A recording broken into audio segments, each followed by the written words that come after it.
pasamos a un tercer tema y aquí vamos a profundizar en este porque tenemos invitado. Tiene que ver con la influenza. Anoche ya hablamos algo de esto, pero vamos a seguir hablando porque es un tema recontra interesante y profundo y es necesario que hagamos pedagogía, que nosotros mismos, que no somos especialistas, entendamos de qué estamos hablando, los bordes del riesgo, la necesidad de tomarse en serio esto. Alexis Kalergis, director del Instituto Milenio de Inmunología e Inmunoterapia, IMII, y académico de la Universidad Católica, especialista en virus y bacterias, además creador de la vacuna chilena contra el virus sincicial. Está con nosotros, tremendo invitado. Muchísimas gracias, Alexis Kalergis. Muy bien. Tenía miedo de no pronunciar bien su apellido. Gracias por estar aquí, pues. Muy buenas noches. Buenas noches, Matías. Gracias por la invitación a esta conversación. Sí, una conversación muy importante porque la divulgación científica en general es muy importante, pero en este caso es más que divulgación científica, es de uso habitual, doméstico, de ciudadanos comunes y corrientes, y tenemos que hacer pedagogía para que entendamos, porque hay una suerte de, no decir pánico, por suerte, pero preocupación desmedida, a su juicio, en lo que está ocurriendo. Bueno, buenas noches, gracias por la invitación, gracias a la audiencia que nos está escuchando. Sí, efectivamente, yo creo que estos son temas importantes a discutir. Esta semana, una nota interesante, que optimista, una persona con la que típicamente me corto el pelo, que es un señor que se llama Segundo Novoa, que tiene una peluquería en Moneda entre San Antonio y Miraflores, me contó que se había vacunado, tiene 74 años. 74. Claro. Grupo de riesgo. Absolutamente. Total. Entonces le pregunté, bueno, ¿cuánto tiempo lleva vacunando? O sea, a mí me estaba vacunando los últimos 2 o 3 años y se dio cuenta que era importante hacerlo y me puso contento, porque veo que hay un cambio, una comprensión en que este tema es importante y tenemos herramientas en este caso. Ahora, don Segundo es, no sé si la excepción, pero no es mayoría. Claro. Porque en ese segmento, según nos contaba, usted dice que anoche vio la entrevista del doctor París, nos comentaba que está muy bajo el promedio la vacunación en mayores de 65 años, que son, entonces es preocupante, que es grupo de riesgo. Un grupo de riesgo, están entre el 64%, uno de los más bajos, entonces yo creo que hay que incentivar, porque efectivamente hemos visto este año en particular con influenza que el brote ha sido distinto, ¿verdad? Un poco más agresivo. Y estos virus son año a año distintos y ese es, entiendo, el motivo de nuestra conversación. Sí, uno de los temas centrales que vamos a Claro, y ese fenómeno se puede prevenir efectivamente, la enfermedad severa que pueden causar estos microbios gracias a las vacunas. Antes de entrar en el fondo de la mutación o del cambio que pudiera tener, preguntarle si a su juicio estamos en un año particularmente alto, particularmente peligroso. ¿Cabe esta suerte de, no sé si alarma, pues no es alarma, pero preocupación de que pueda en un momento desbordarse eventualmente? Por eso hay que hacer esta pedagogía y calma. Bueno, este año, al igual que todos los años, todos agentes virales empiezan a dominar el invierno y tienen diferentes frecuencias. Estamos en un momento de aumento en influenza y vemos que está empezando a aumentar, por ejemplo, el sincicial y, por lo tanto, año a año hay preocupación.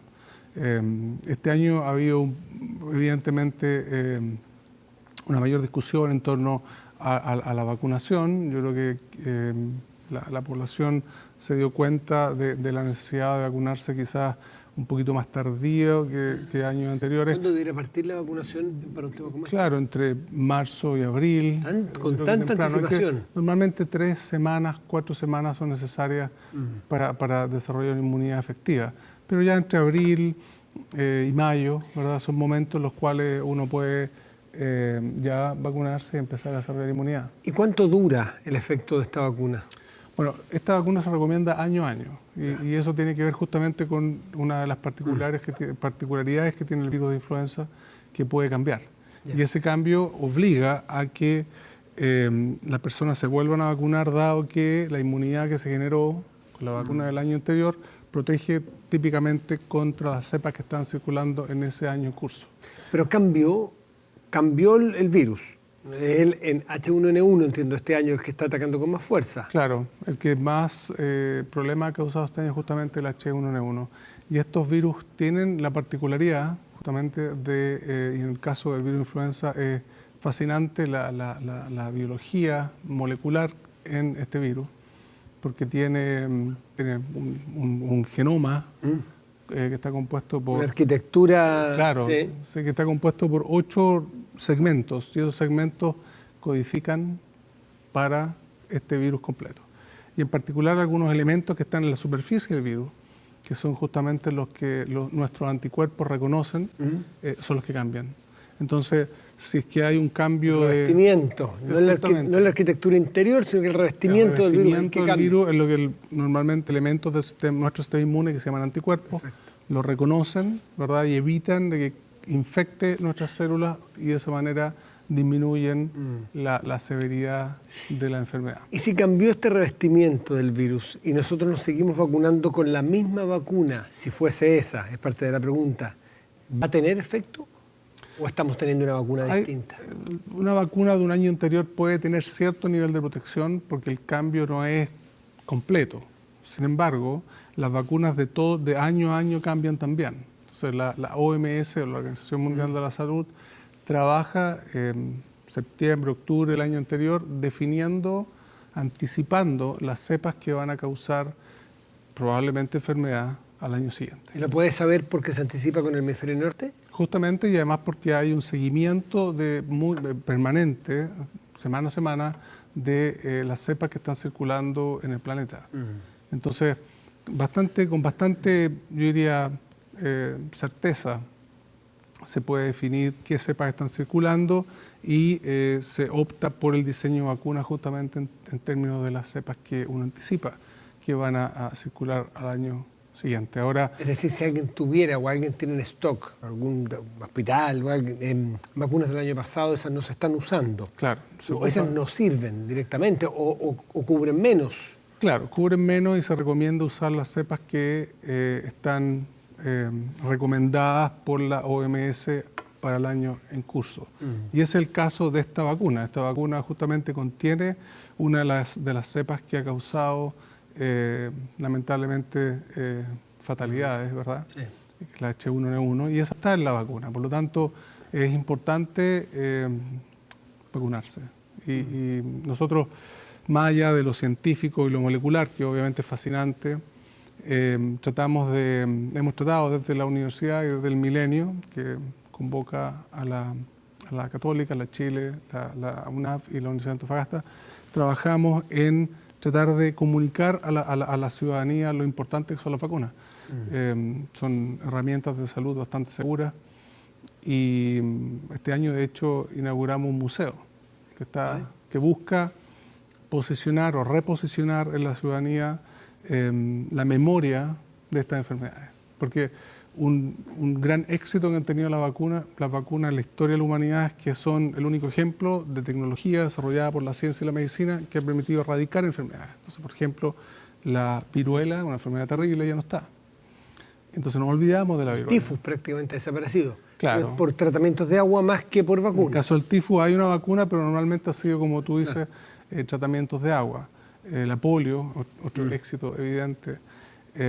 Sarampión lo era hasta lo que ha pasado. Hay un regreso ahora. Entonces, justamente este regreso o esta reemergencia del sarampión, yo creo que nos motivó principalmente estudiantes de la universidad, que son en su mayoría científicos, estudiantes de ciencias, pero también medicina, carreras de educación, de trabajar desde la perspectiva del diseño y del arte y poner esto en una estructura que finalmente terminó constituyendo un museo de cerca de 50 obras que explican un poco la historia de estas enfermedades, cómo se llega al desarrollo de una vacuna y un poco desmitifica algunos errores que circulan en nuestra sociedad que pueden afectar la decisión, por ejemplo, de nuestros mayores de edad, que son distintos al señor Segundo.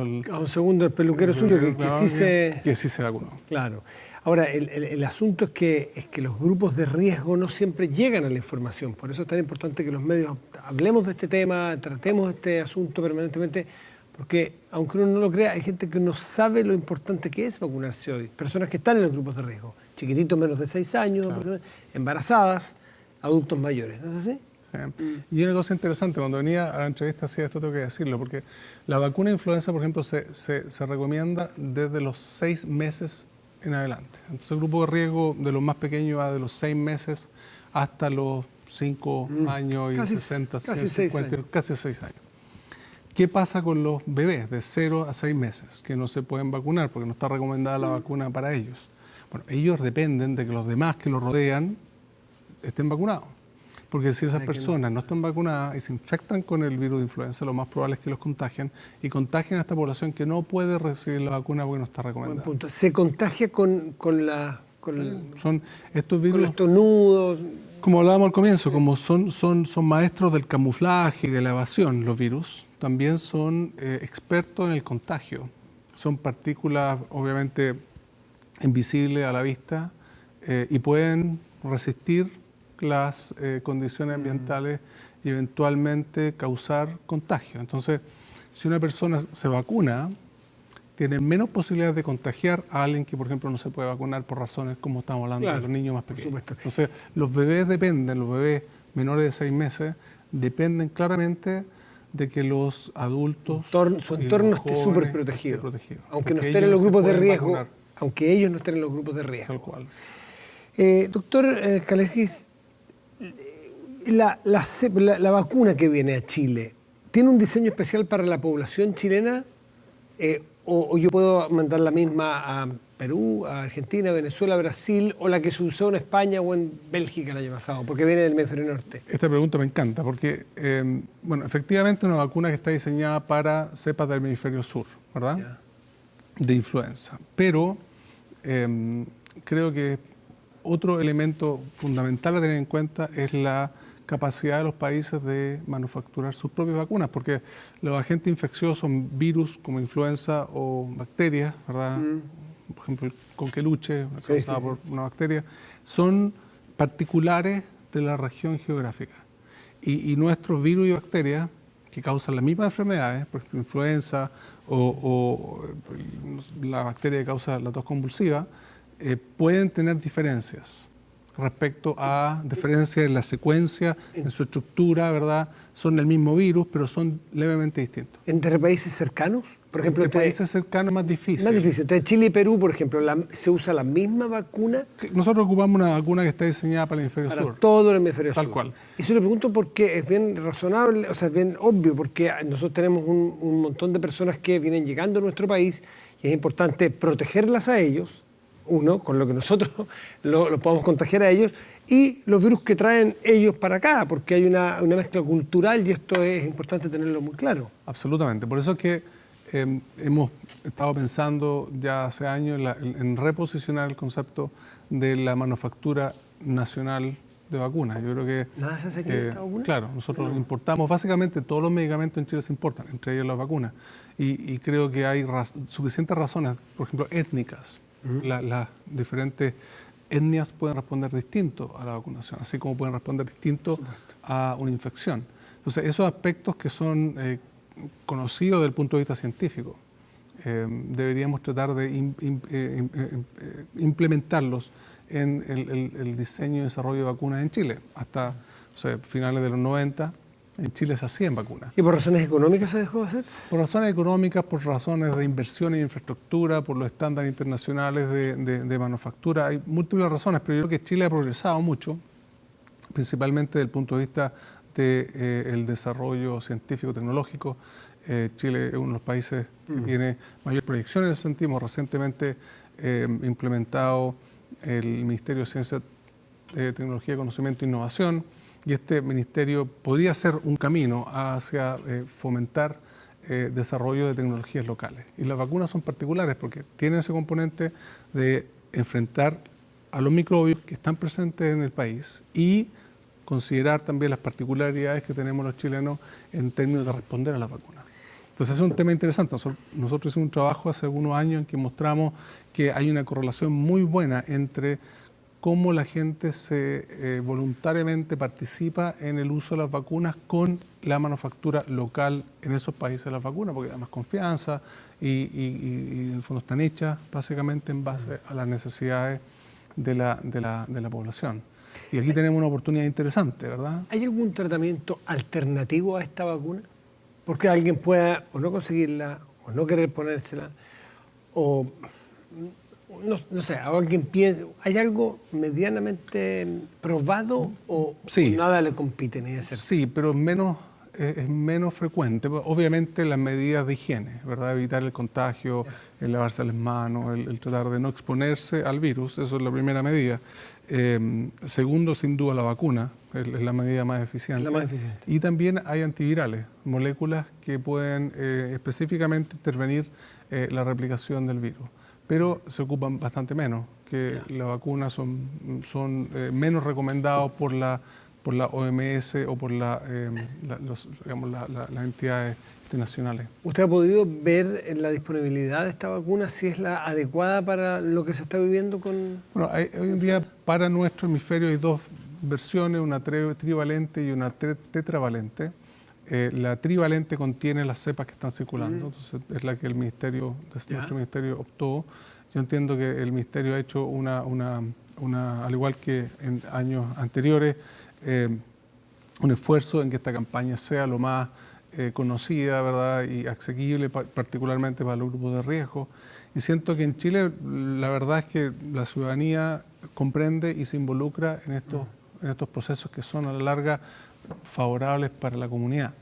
¿Se ha visto disponibilidad adecuada o usted teme que nos podamos quedar cortos? Porque es parte de los temas que se discuten. Sí, yo creo que lo que ocurrió fue justamente un proceso de vacunación que, si bien estuvo en los medios, ¿verdad?, y campañas del Ministerio de Salud, quizás nos demoraba un poquito más los ciudadanos en acercarnos. Pero obviamente, a raíz de lo que estaba pasando en las últimas semanas, generó un interés, ¿verdad?, una voluntad de la población de vacunarse, y eso dio la señal de carencia. Pero entiendo que el Ministerio de Salud ha resuelto eso y están tomando las medidas para confrontar esta contingencia a raíz de la influenza, que es una mezcla entre lo que está ocurriendo desde el punto de vista del brote epidémico y, por otra parte, la manera como los ciudadanos accedemos a la vacuna. Por último, doctor, usted dice que hay dos tipos de vacunas, la trivalente y la tetravalente. Claro. ¿Es indistinto cuál me ponga? ¿En la que consiga? Pero si me ofrecen las dos. En Chile solamente entiendo que se está distribuyendo la trivalente. Y esa trivalente funciona contra la cepa que ha causado más problemas que la H1N1. Contiene otras dos cepas, que también una de ellas está circulando en particular, con una cepa influenza B. Pero la trivalente debería esa es la que nos van a ofrecer, que se necesita actualmente. Muy importante entonces a los grupos de riesgo, menores de 6 años, para hacerlo redondo, un pelito menos, pero menores de 6 años, mujeres embarazadas, adultos mayores, sobre 65 años, hombres y mujeres. Es fundamental, y sobre todo en los mayores de edad, me decía el doctor Ayer, que es más importante porque a ellos se le puede agregar a otras patologías que tengan y puede eventualmente, de hecho la mayor cantidad de fallecidos que estamos contabilizando son adultos mayores. También un poquito más atrasados en cumplir la meta. Son los que están más atrasados, así que quien tenga un adulto mayor cerca, a preguntarle si es que se ha vacunado y si no, facilitarle, llevarlo, acompañarlo, para que aumentemos ahí el promedio de vacunación en ese grupo de riesgo. Doctor Alexis Kalergis, muchísimas gracias por estar aquí esta noche. Que le vaya muy bien. Chao. Y